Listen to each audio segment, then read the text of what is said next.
Vous contrôlez Israël, l'Iran, mais comment l'Iran peut frapper? Aujourd'hui, Jérusalem, Tel Aviv, aujourd'hui ressemble trait pour trait à la Palestine et au Liban. Je répète, aujourd'hui, Jérusalem, Tel Aviv ressemble trait pour trait à la Palestine et au Liban. Comment vous contrôlez l'espace aérien d'un pays et ce pays-là est en train de détruire Israël? Premier point. Pourquoi le secrétaire d'État américain ordonne à tous les ressortissants américains d'à peu près 11 pays de quitter ces pays-là parce qu'ils ne pourront pas les protéger? Pourquoi Marco Rubio, secrétaire d'État, demande aux ambassadeurs de dire aux Américains de quitter ces pays? L'Amérique ne l'avait jamais fait avant.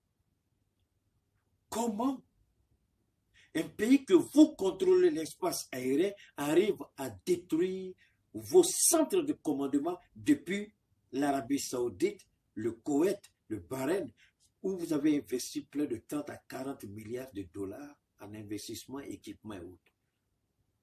Aujourd'hui, ces centres de contrôle de drones, la 5e flotte maritime, tout aujourd'hui, rien n'est opérationnel. Ça, ce sont des petits drones qui se sont faufilés.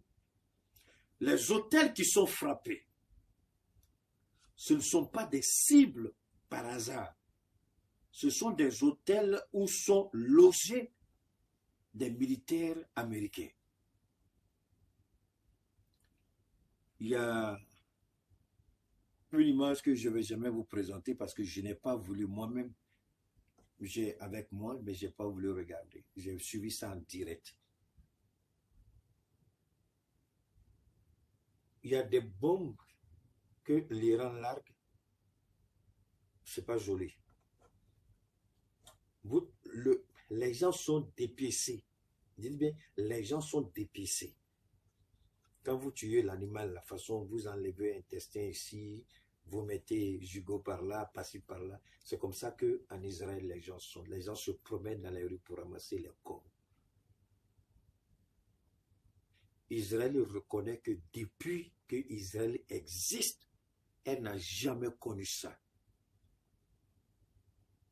Mais c'est une arme que l'Iran n'avait jamais utilisée. C'est la première fois que cette arme, quand elle est lancée, au moment de frapper l'impact, ça se disperse. Je vous ai parlé de ça la dernière fois. C'est les sous-munitions en fragmentation.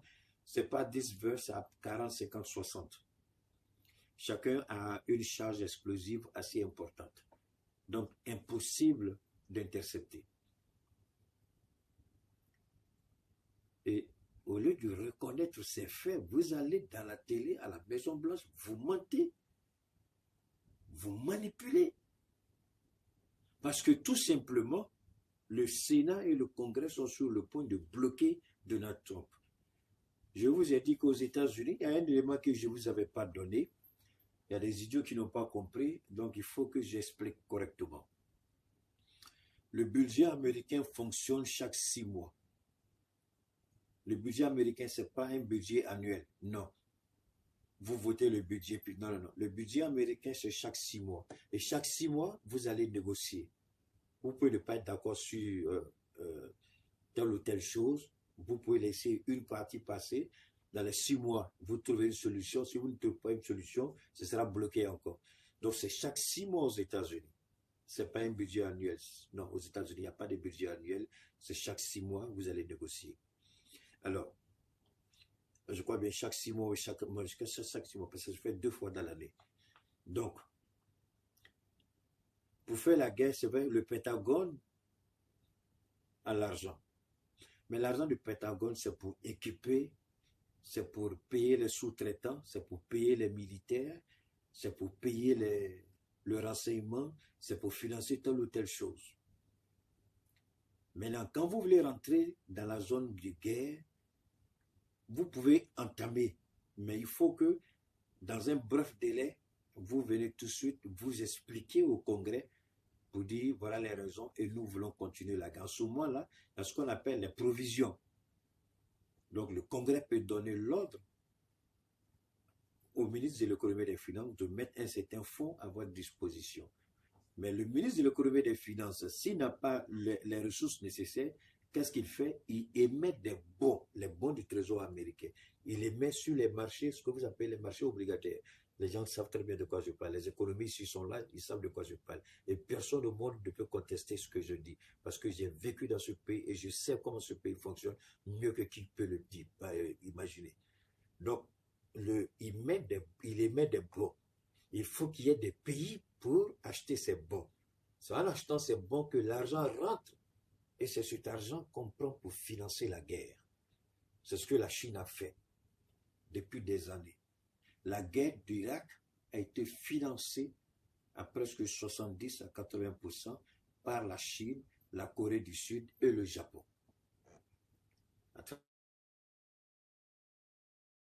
Mais aujourd'hui, avec la grande gueule de Donald Trump, en voulant imposer un tarif à tout le monde, qui va acheter les bons du Trésor américain? Les gens ne sont pas intéressés, ils ne vont pas le faire.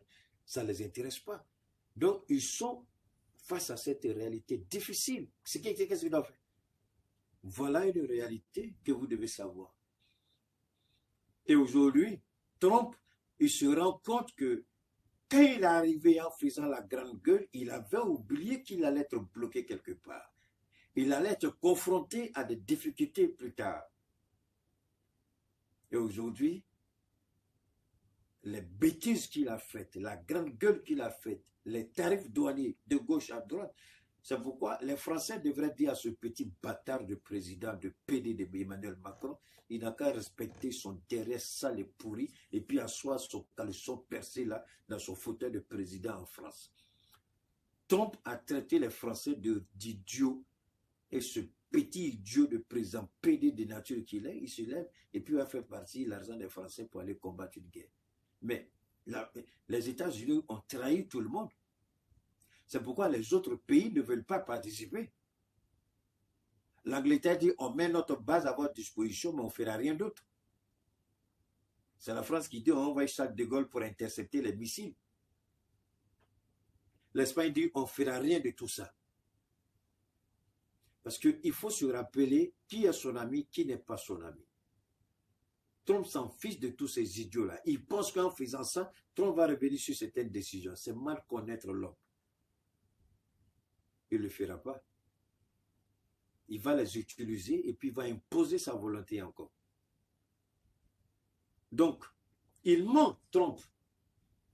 Israël aujourd'hui, je ne sais pas, j'ai écouté avant de commencer le direct, il y a l'unité de secours, là, que vous appelez les sapeurs-pompiers, là. Ils disent que c'est difficile de dire un chiffre, de donner un chiffre sur le nombre de personnes tuées. Que parce qu'il y a des gens encore qui sont sous les décombres, qu'on n'arrive pas à chose. Il y a des personnes qui manquent à l'appel. Et on savait qu'au moment de la frappe, ces personnes étaient là. Donc tout ce qu'ils veulent, c'est de voir comment aller retirer le corps de ces personnes des débris, des décombres. Mais ça n'a pas encore été calculé, ça n'a pas été ajouté à la liste des personnes tuées. Alors voilà, aux États-Unis, on fait croire que c'est le meilleur des moments. L'Iran est incapable, l'Iran ne peut rien faire, alors que Israël est en train de mourir sous les bombes de l'Iran. Aujourd'hui, Tel Aviv, ce n'est pas possible. Benjamin même a peur de sortir. Beaucoup disent qu'il a fui pour aller se réfugier en Allemagne. Il n'est plus en Israël. Même s'il est là-bas, il ne peut pas sortir sa tête. Parce qu'il sait qu'il est devenu une cible prioritaire. Même